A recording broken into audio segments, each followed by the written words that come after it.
kontrak sama ibu hari ini bahwa ada penyuluhan tentang KB suntik.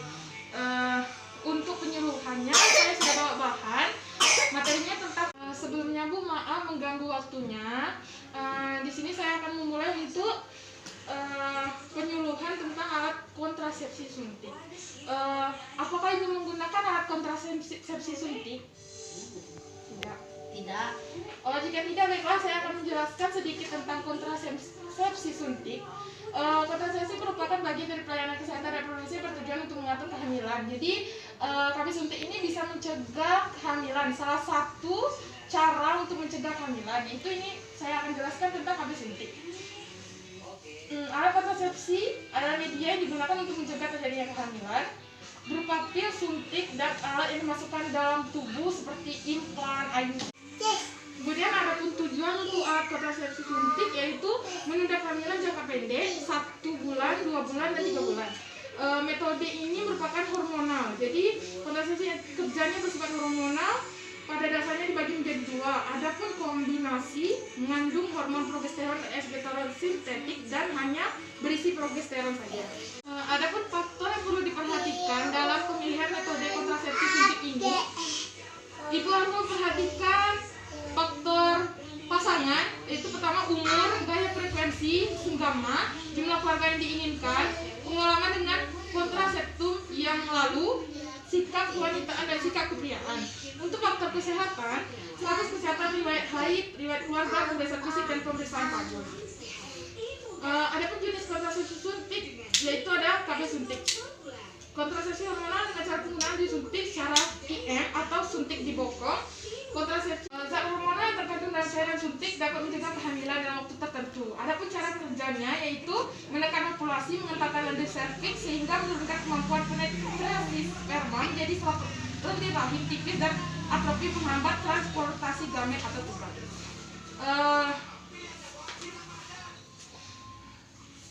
Kemudian ada pun indikasi dari kontraindikasi penggunaan kontrasepsi yaitu penggunaan KSP, kontrasepsi septik, progesterin, antara lain yaitu wanita usia subur yang menginginkan kontrasepsi yang efektif dan kesuburan dapat dipulih jika ingin memiliki anak. Wanita yang sedang dalam masa nifas dan tidak menyusukan bayi hingga selesai atau masa nifas selesai, tidak terganggu apabila terjadi pendarahan, spotik, dan amanera. Wanita perokok. Apakah ibu merokok, Bu? Tidak. Baiklah.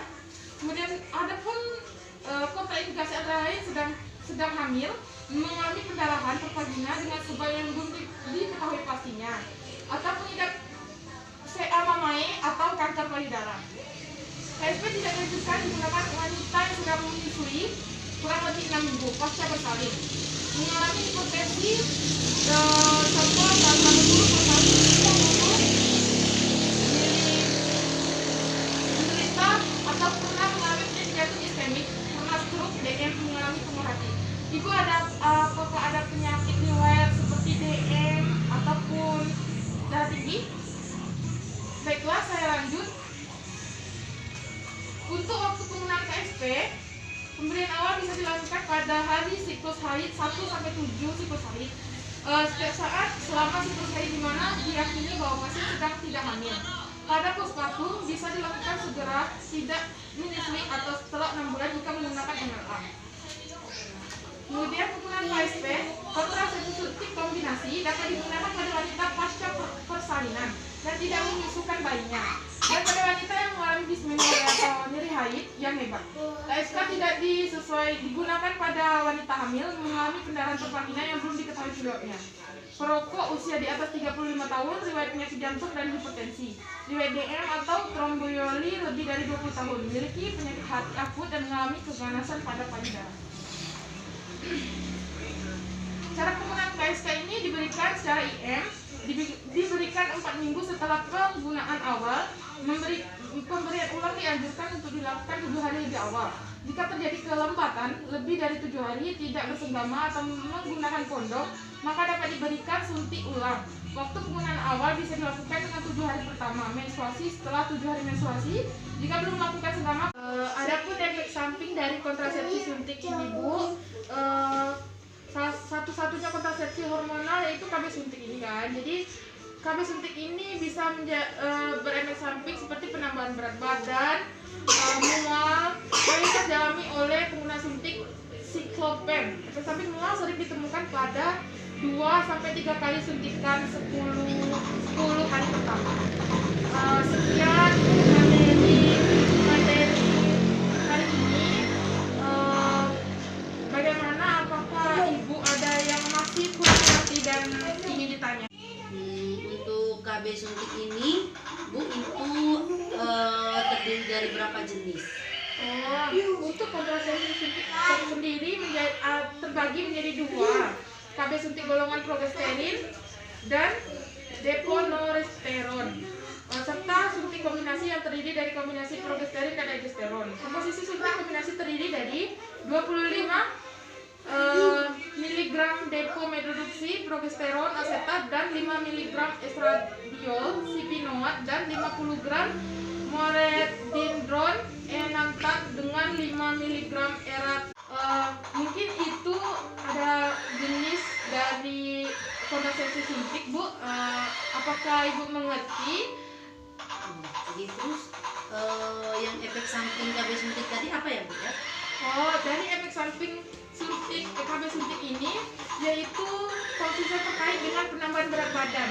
Penggunaan KB suntik ini biasanya pasien bertambah berat badan, serta efek samping mual mayoritas dialami oleh penggunaan suntik siklopen.